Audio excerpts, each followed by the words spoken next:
Grupo IPS, tu seguridad desde una nueva perspectiva, presenta El futuro de todo. El futuro de todo, con Efrén Flores.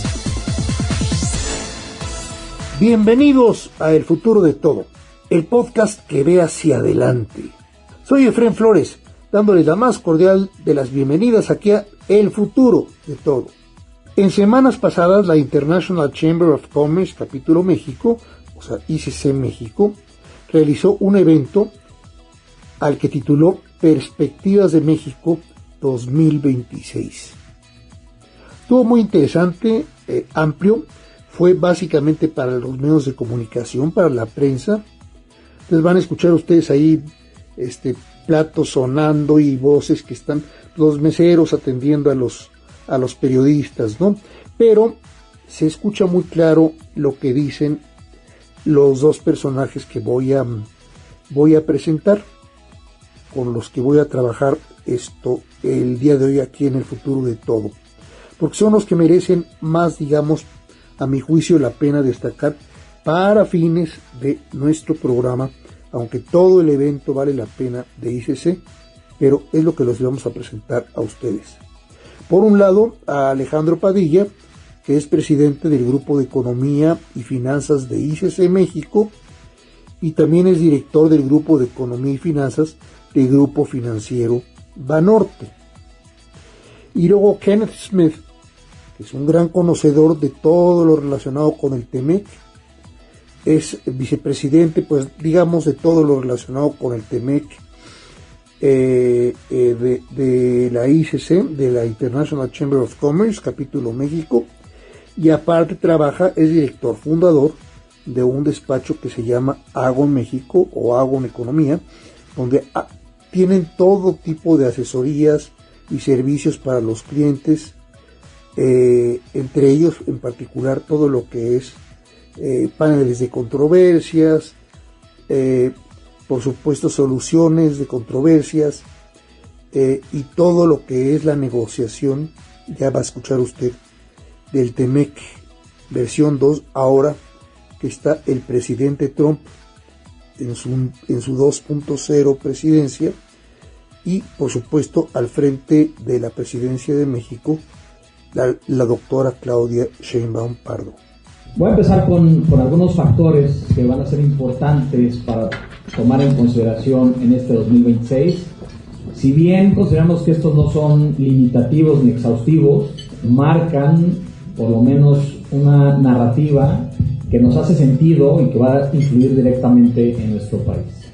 El primero que ven ahí, y yo creo que es de los más importantes y por eso es que lo ponemos como uno de los principales temas de este 2026, tiene que ver con esta creciente polarización que existe entre Estados Unidos y China, derivado principalmente de cambios estructurales en la globalización y también de crecientes riesgos geopolíticos. Esto se vuelve muy importante. ¿Por qué?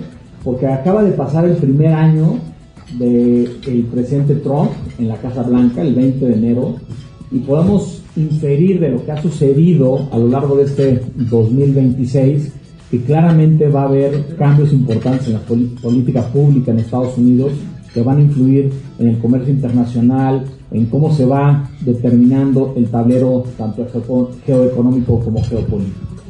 Luego se suma muy bien el segundo punto, que tiene que ver con algunos temas ya muy puntuales que debemos de analizar.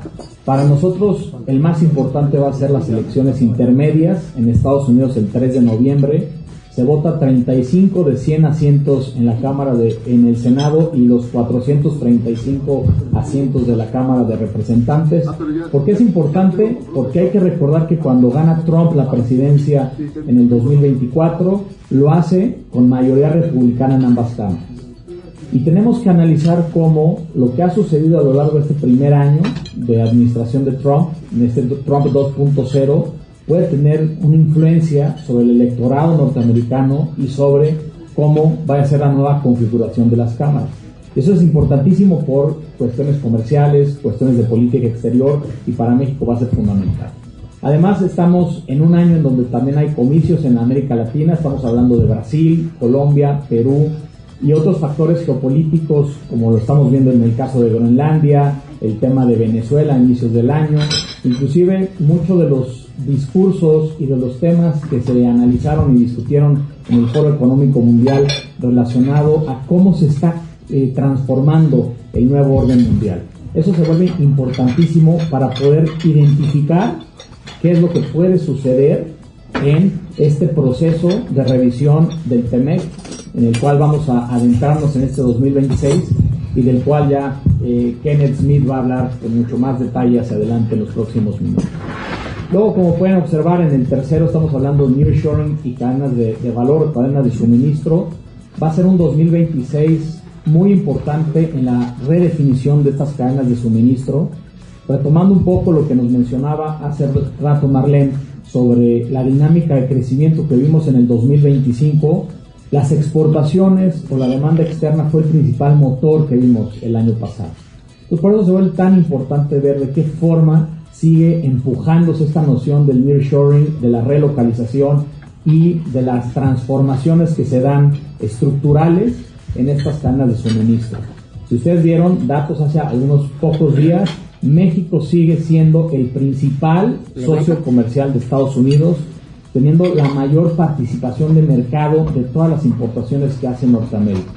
Eso se está dando en un contexto en el cual el presidente Trump ha llevado a cabo una serie de políticas comerciales enfocadas en aranceles, y a pesar de ello, México está en una postura relativa mucho mejor que el resto del mundo, y es algo de lo cual tenemos que seguir analizando y de lo cual probablemente este 2026 va a ser importantísimo para ver hacia dónde se dirige el comercio exterior de nuestro país.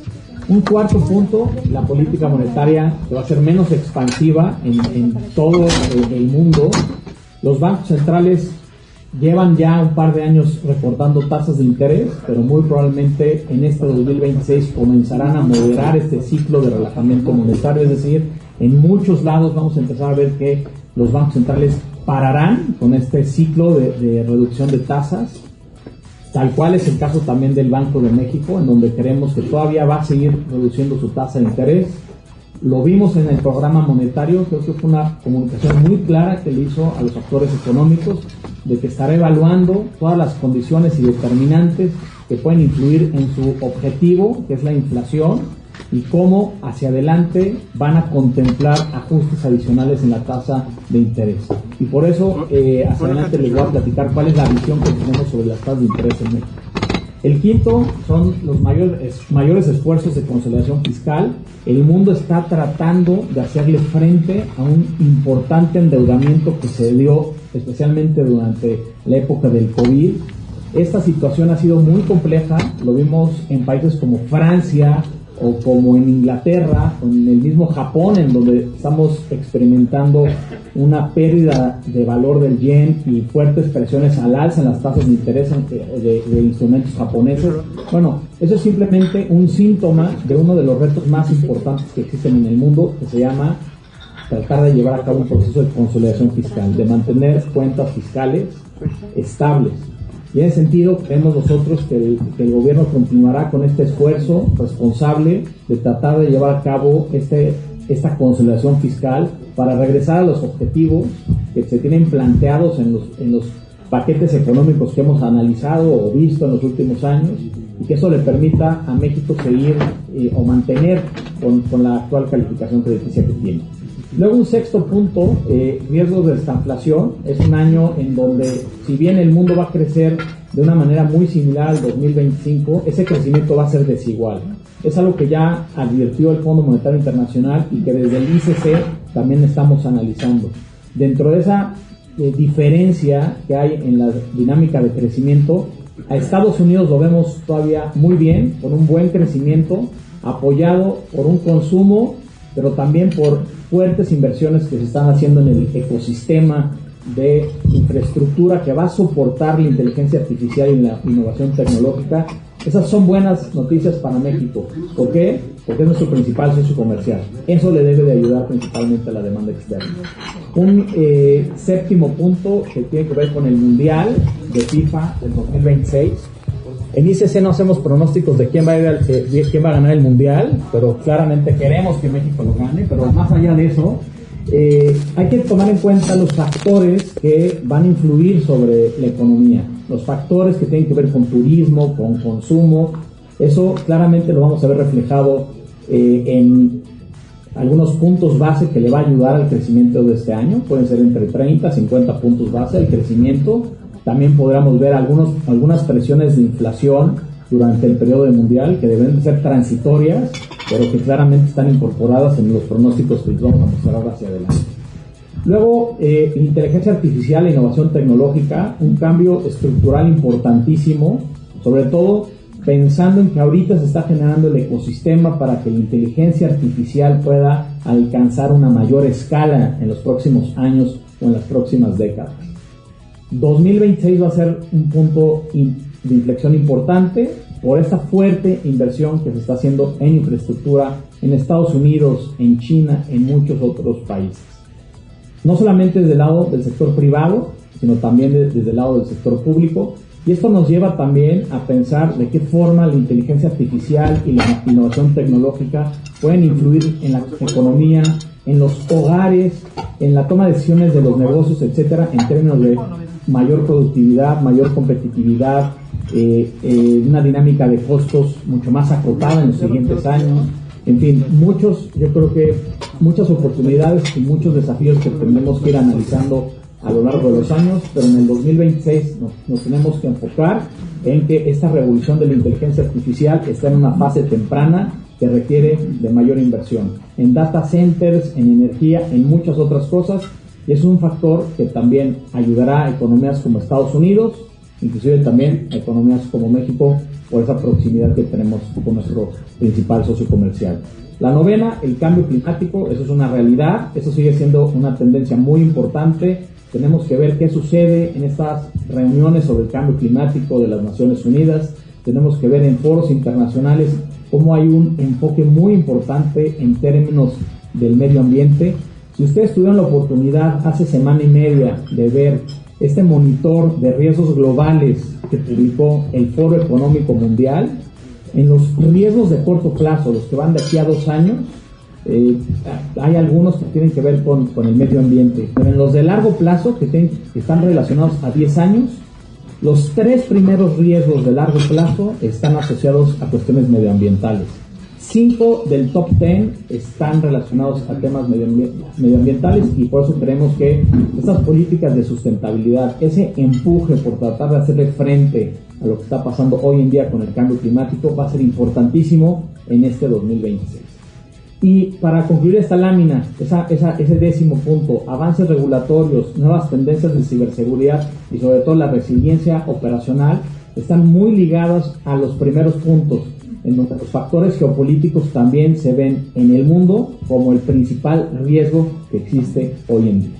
Entonces, como pueden ver, son 10 temas que nos hablan de una complejidad del 2026 que tenemos que lidiar todos nosotros, pero que también desde una óptica, desde la ICC y las empresas que formamos parte del ICC, pues es importante identificar para poder medir riesgos o mitigarlos, y también por analizar cuáles son las oportunidades que hay en el horizonte. Muy bien, como se da cuenta usted, eso fue en resumidas cuentas lo que expuso Alejandro Padilla, que fue muy amplia su presentación, pero esto es lo que les vamos a exponer, a ofrecer a ustedes aquí en el Futuro de Todo como un resumen, digamos, de lo más importante que dijo Alejandro Padilla en el evento de ICC México.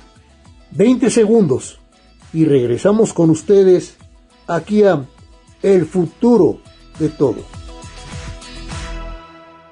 ¿Te preocupa tu seguridad o la de tu empresa? ¿Necesitas oficiales de seguridad, protección ejecutiva, monitoreo personal o vehicular? No te preocupes. Con Grupo IPS, empresa mexicana en seguridad privada, tu seguridad desde una nueva perspectiva tiene lo que necesitas. Además, son especialistas en alarmas y seguridad electrónica. GrupoIPSMexico.com.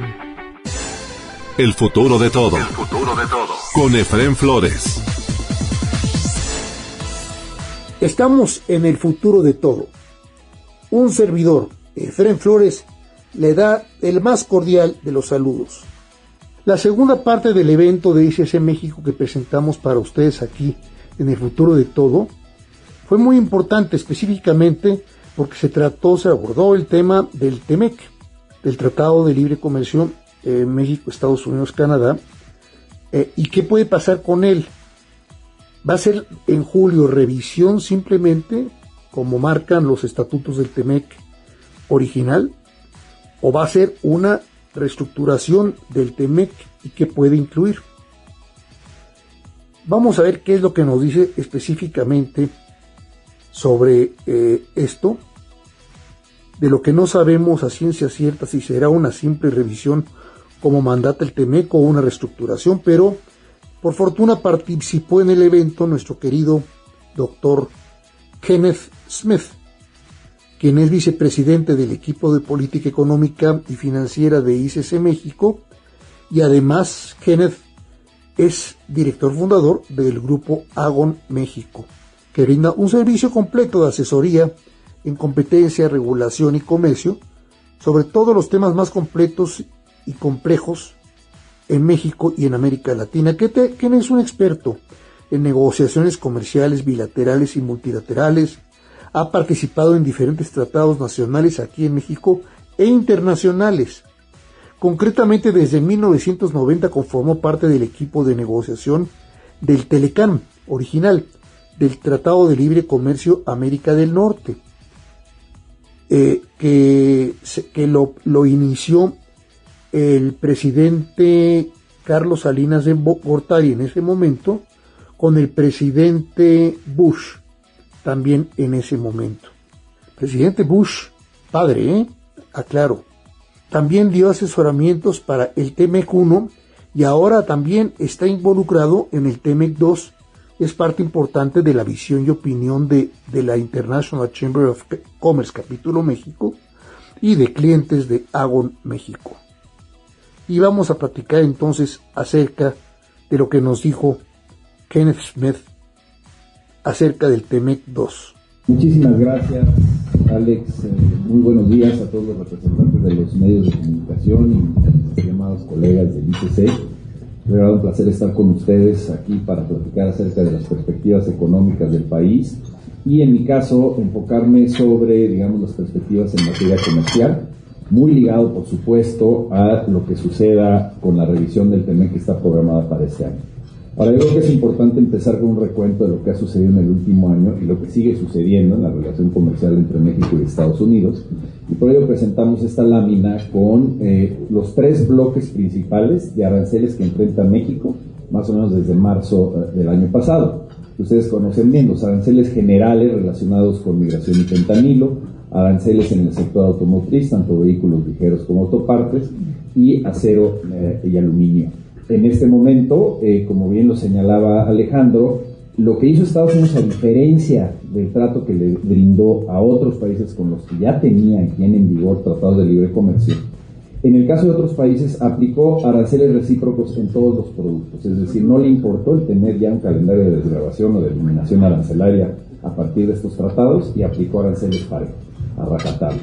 En el caso de México, e impulsado mucho también por el sector manufacturero estadounidense, Estados Unidos otorgó ciertas excepciones, en el caso de los aranceles generales, a los productos que cumplan con la regla de origen del TEMEC no pagan el 25%, excepciones especiales también en materia de automotriz y autopartes, pero para todo lo relacionado con aranceles de la sección 232, es decir, las medidas de seguridad nacional, hay aranceles muy altos, del 50% en acero y aluminio. Y lo que ha tratado de hacer México en el último año es negociar una salida de estos 3 grandes bloques de aranceles y, sobre todo, lo que ustedes ven en el cuadro gris a la derecha, tratar de obtener una, llamémosle, tregua arancelaria para que se garantice que México va a ser excluido de todas las demás investigaciones por seguridad nacional que está llevando a cabo Estados Unidos. Y ustedes ven sectores muy importantes para México, como semiconductores, minerales estratégicos, el sector aeroespacial, maquinaria, equipo, etcétera. Entonces, este es el panorama que enfrentamos. El objetivo era, obviamente, tratar de eliminar estos aranceles antes de que empezara el proceso de revisión del tratado, lo cual Estados Unidos, a pesar de reconocer los avances de México en materia de migración, en materia de seguridad, no ha estado dispuesto, por ahora, a eliminar estos aranceles. Y si es un hecho que tenemos un balance favorable en el sentido de los aranceles que enfrentamos al exportar a Estados Unidos versus los que enfrentan a otros países. Pero hay que reconocer que este balance es muy volátil, porque depende 100% de la disposición día con día del presidente de los Estados Unidos de que no nos suba los aranceles o añada productos. Entonces, por eso el objetivo del gobierno de México a estas alturas es que a través del proceso de revisión del TEMEC se logre, a través de un arreglo que tenga consecuencias jurídicas a largo plazo, poder establecer la eliminación o por lo menos reducción importante de los aranceles y quedar excluidos de aranceles futuros en seguridad nacional. Ahora, como ustedes saben, se llevaron a cabo procesos de consulta en Canadá, en Estados Unidos y en México, consultas públicas, para recabar información y generar la posición de cada país con respecto a la revisión. Lo que ustedes ven en pantalla es el proceso que siguió Estados Unidos, de su consulta pública. Se recibieron más de 1.500 cartas a través de un proceso de consulta en línea. Después hubo una audiencia. En realidad la audiencia se retrasó por el cierre del gobierno estadounidense a principios de diciembre, pero de estas 1.500 cartas, más o menos el 80% apoyan el tratado, y eso es interesante, apoyan la continuación del tratado y su extensión, y muchas de ellas, sobre todo las grandes cúpulas empresariales y la Asociación Nacional de Manufactura, grupos agrícolas, etcétera, hablan de la importancia del tratado para Estados Unidos, pero también la importancia de garantizar que se apliquen bien los compromisos del tratado y en algunos casos modificaciones específicas es lo que sugiere. En el caso de México se llevó a cabo esta consulta con un plazo de 60 días para recibir comentarios. La Secretaría de Economía está analizando estos documentos. Se llevan a cabo mesas estatales a nivel sectorial en transcurso de los meses de noviembre y de diciembre, y la Secretaría de Economía ha señalado que próximamente emitirá un documento con la postura de México. Ahora es interesante ver ya en el detalle cuáles serían algunos de los posibles escenarios de esta revisión. Yo creo que para entender los escenarios hay que primero entender cuáles son las reglas del juego, es decir, de qué se trata esta revisión. De entrada, como ustedes saben, no es en automático una renegociación. Lo que establece el artículo 34.7 es que los tres países analizarán para el 1 de julio de este año cómo se está implementando el tratado y en su caso pueden emitir recomendaciones para mejorar su operación. Si se ponen de acuerdo, el acuerdo se relanza por 16 años más. Hoy en día está en vigor hasta el 2036. Y hay que entender eso, porque hay desinformación allá afuera, inclusive por parte del propio presidente Trump, que ha señalado que si no se ponen de acuerdo los países de este año, se acaba el acuerdo. Eso no es cierto. La única fecha fatal que existe es el 2036. Ahora, cada país tiene el derecho de unilateralmente salirse del tratado. Siempre lo tuvo desde la época del Telecán, lo tiene hoy en día, simplemente con presentar una carta con 6 meses de anticipación señalando que ya no es de su interés pertenecer al tratado, se podría salir. ¿Okay? Y en caso de que no se pongan de acuerdo los países este año, no se acabe el acuerdo, como ya señalé, sino que das una especie de tiempo extra donde hay revisiones anuales. El 27, el 28, para el 29 ya se va el presidente Trump, sería otro tablero de juego, no necesariamente menos complicado, pero esas, digamos, son las reglas del juego. Entendiendo esto, nos dimos a la tarea de establecer estos 4 escenarios, del A, B, C y D, el A siendo el más positivo, el D el más negativo. Y el A implicaría no tocar el tratado, reconocer, como lo señalan las cifras hoy en día, un tratado que vale $2 trillones para los 3 países, cifras récord de inversión extranjera llegando a México, un crecimiento en el comercio regional, a pesar de la turbulencia arancelaria. Entonces, para lo que se negoció el tratado, es claro que está funcionando. Ahora, podría haber una postura de no tocar el tratado y abordar otros temas prioritarios para la relación de los 3 países de América del Norte, como es políticas comunes para contener prácticas ilegales de China, que es una preocupación de Estados Unidos, o la inversión china en sectores que consideran estratégicos. Todo eso inclusive ya se viene platicando en las discusiones bilaterales de México, Estados Unidos y Canadá para eliminar los aranceles, digamos, que se impusieron desde el año pasado. Entonces el escenario A sería el más limpio, el más claro, el que más certidumbre daría, porque no tocaría el tratado. Desafortunadamente no es el que va a suceder. Tendríamos una probabilidad sumamente baja, menor del 5%, porque Estados Unidos ya ha señalado, y como voy a explicar a continuación, con nueva información que le proporcionó el representante comercial de Estados Unidos a su Congreso en diciembre, que sí piensan hacerle modificaciones al tratado, solicitarlas, por lo menos ya veremos qué dicen aquí en Canadá. Nos iríamos un escenario B y C, que lo encuadramos en anaranjado porque pensamos que ahí es donde podrían darse, digamos, el aterrizaje del tratado. El escenario B es una renegociación tradicional, donde Estados Unidos sí solicita abrir capítulos del tratado y posiblemente hacer modificaciones sustantivas. Y eso es muy importante entenderlo. Hay una diferencia entre revisión administrativa y renegociación. Si tú haces una revisión administrativa donde, por ejemplo, dotas de mayor presupuesto al secretariado técnico que ayuda en los paneles de solución de disputas, esa es una decisión que toma el Ejecutivo sin cambiar los compromisos del acuerdo y por lo tanto no tienes que llevarlo a la aprobación de los 3 poderes legislativos. Es una revisión administrativa, sería lo más fácil. Pero si pides renegociar, es decir, si pides cambiar temas sustantivos del acuerdo, como las reglas de origen del sector automotriz, por decir algo, entonces el resultado de esa negociación tendría jurídicamente en los 3 países que ser aprobada por los poderes legislativos, con las complicaciones que eso implica. Entonces, una reapertura exitosa sería una renegociación tradicional, ya sea parcial o total del acuerdo, que pensamos que, francamente, muy difícil que se logre en 5 meses, aquí el 1 de julio, y es probable que se extienda a todo el año o posiblemente al siguiente año. Y un escenario que podría darse es el C, que es de las revisiones recurrentes. No se cierra la negociación, sino continúa en los siguientes años. El escenario D, como expliqué, el riesgo de una ruptura donde se salga unilateralmente Estados Unidos, también es muy poco probable, porque tanto las declaraciones del presidente Trump como las del representante comercial no han señalado este interés de salirse. Es decir, puntualmente, Estados Unidos podría salirse, pero ya con los aranceles que le ha impuesto a Canadá y a México, está ejerciendo presión que va a utilizar, como dicen en Estados Unidos, como leverage, es decir, como, digamos, palanca de presión hacia México y Canadá. No es necesario para Estados Unidos salirse y tampoco es conveniente políticamente, porque si manda la señal el presidente Trump de que se quiere salir, habría muy probablemente una reacción negativa de su sector productivo, de su Congreso, de los gobernadores de estados que dependen enormemente del comercio con México y Canadá, y un impacto en los mercados. Entonces, no vemos una inminente salida de Estados Unidos o un colapso del tratado. Sí vemos turbulencia y escenarios difíciles, como lo señalan el escenario B y C. Ahora, también nos dimos a la tarea de hacer un peinado de todo el acuerdo e identificar una lista de top 10 capítulos donde Estados Unidos podría solicitar cambio. Y como pueden ustedes observar en pantalla, en sectores que Estados Unidos considera estratégicos, tecnologías de la información, infraestructura crítica, energía, etcétera, y, por ejemplo, reglas de origen del sector automotriz, el sector laboral, solución de disputas. En materia de inversión, se habla ya de Estados Unidos que está impulsando, no solo en Norteamérica, sino con otros socios, mecanismos que ellos ya tienen en vigor para revisar y autorizar o rechazar inversiones de ciertos países y ciertas empresas en sectores estratégicos. Lo tienen en Estados Unidos, quieren posiblemente impulsar esto a nivel norteamericano.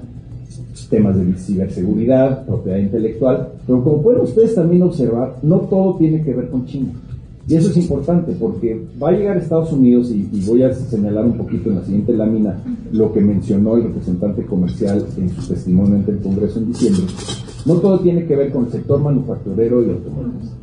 Hay otros temas y la principal obsesión del presidente Trump en su primer mandato continúa vigente. Es decir, el déficit comercial y la preocupación con que sus empresas inviertan en otros países. Es decir, el offshoring y el déficit comercial.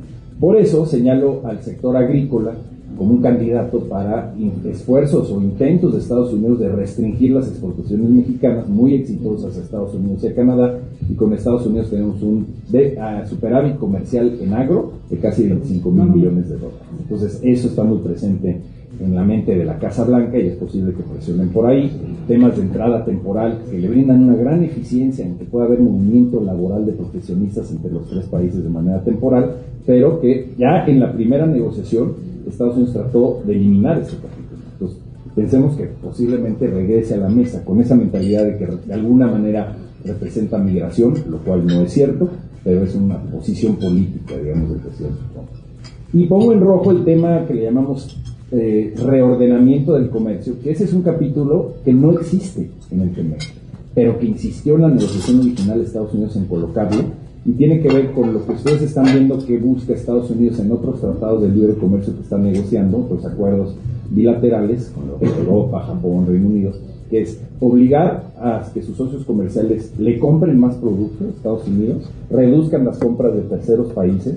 Y un tema muy tóxico como propuesta en el TEMEC que rechazamos tanto México y Canadá fue que lo que le llaman disparadores del déficit, es decir, se establece una banda, por ejemplo en el sector automotriz, máxima, donde si el déficit crece, se pone un número hipotético, 3% año con año, automáticamente al siguiente año entraban restricciones comerciales.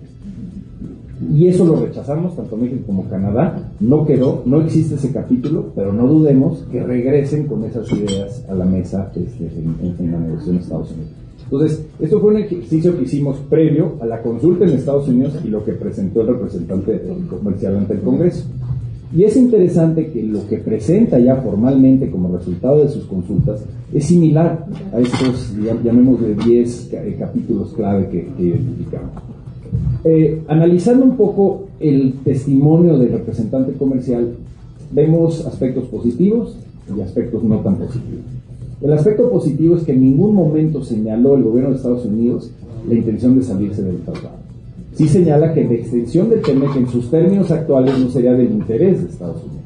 Entonces, hay un reconocimiento, que lo menciona en sus testimonios, de que la gran mayoría de los actores económicos en Estados Unidos están a favor de la continuación del tratado, pero quieren hacerle una serie de cambios y se va al nivel puntual, digamos, no con el detalle de qué capítulo quiero abrir o qué quiero cambiar, pero lo que ustedes ven es que establece, por ejemplo, los asuntos bilaterales a resolver con México. Aquí vienen temas muy relacionados a China. Eliminar políticas que promueven el uso de insumos de terceros países, le hace China. Temas que tienen que ver con las reformas estructurales, prácticas y políticas del sector energético, mejoras en implementación del marco jurídico, con un enfoque específico en laboral y ambiental. Ponen sobre la mesa temas, digamos, que no son arancelarios, pero que pueden representar barreras, como los cambios en la ley aduanera y las restricciones hacia agentes aduanales, que los están ya empezando a ver como obstáculos reales a las operaciones comerciales, que pueden impactar las exportaciones estadounidenses, y viene lo de impacto de las importaciones de productos de estacionalidad. Eso le hace como un regreso al argumento de que hay que establecer medidas en Estados Unidos para contener la exportación de productos frescos de Estados Unidos. Entonces, va de la mano con lo que vimos en la lámina anterior. Y en materia más general, prioridades con México y Canadá, fortalecer las reglas de origen para bienes industriales, no solo en automotriz, sino en otros productos industriales, que es nuevamente este esfuerzo de acotar la penetración de otras regiones, nuevamente le hace China principalmente, como proveedor de estas grandes cadenas de valor industrial en Norteamérica. Promover la seguridad económica y alinear objetivos arancelarios y de riesgos a la inversión, nuevamente el tema que mencionábamos anteriormente relacionado con China. Si hay un aspecto, digamos, propositivo de desarrollar un mercado de minerales críticos en Norteamérica y dejar de depender de Asia, pero viene un tema preocupante: sancionar la salida de producción hacia México y Canadá, es decir, el outsourcing. No sabemos qué quiere decir en la práctica eso, en específico, cómo lo van a tratar de implementar, pues sí, simplemente una idea general.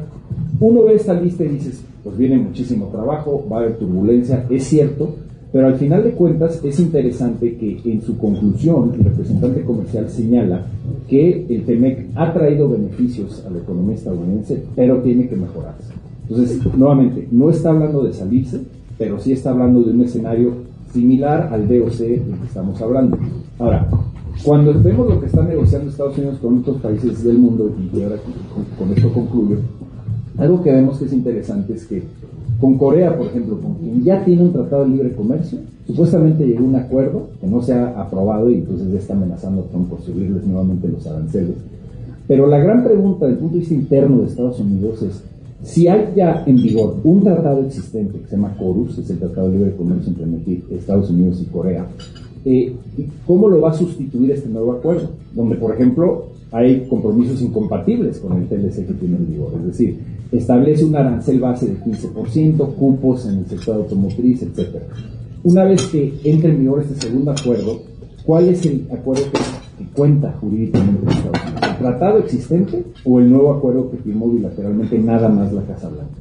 Y entonces hay que seguir de cerca el desarrollo de esa negociación y ese acuerdo con Corea, porque es una especie de espejo de lo que puede pasar en Norteamérica, donde podría Trump decir, voy a hacer un acuerdo bilateral con México y olvídese del TEMEC, y ahí es donde México y Canadá por su lado tienen que decir, momento, tenemos en vigor un tratado y ese es el tratado a partir del cual vamos a hacer modificaciones. Entonces hay que seguir eso de cerca. Por otro lado, y no solamente para hablar del TEMEC, sino también el gobierno de México, al igual que Canadá, de manera menos visible, llamémoslo, ha establecido este proyecto de también diversificar el comercio. El secretario Ebrard ha señalado el interés de que se firme el próximo mes el acuerdo moderno con la Unión Europea, que ya se tenía en vigor desde hace 7 años, no en vigor, se tenía ya negociado desde hace 7 años, se concluyó, y entonces entrar en vigor en los próximos 6 meses el acuerdo moderno México-Unión Europea, el nuevo Telecom, sería muy positivo para la diversificación comercial, así como la posibilidad de negociar acuerdos con Reino Unido, que se dejó a medias, digamos, en la última administración, y la posibilidad de un acuerdo libre de comercio con Corea del Sur.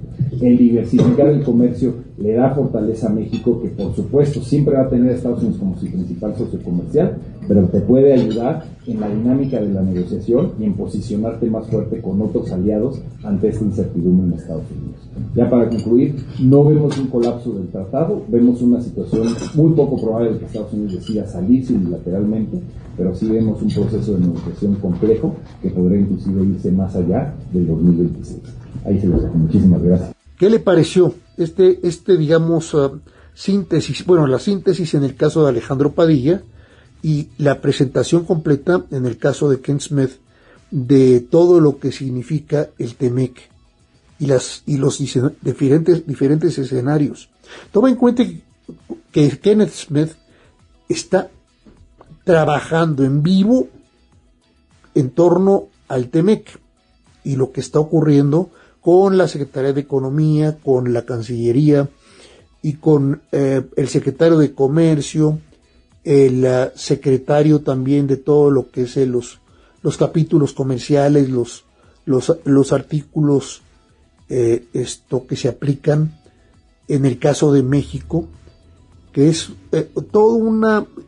es muchísima material de todo el sistema, digamos, arancelario, comercial, de los Estados Unidos, que no tiene idea usted la complicación que es revisar cada uno de los artículos con los versículos y subversículos donde viene alguna limitante o alguna especificación, por ejemplo, del tratado con México y Canadá.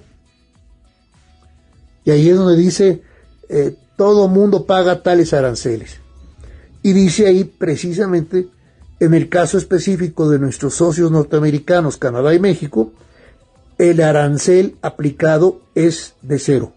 Punto y aparte, se acabó. Entonces, eso es lo que ocurre con todo lo que pues tiene que revisar Kenneth Smith, y solamente un experto puede, digamos, desmadejar todo este tipo de situaciones, ¿no?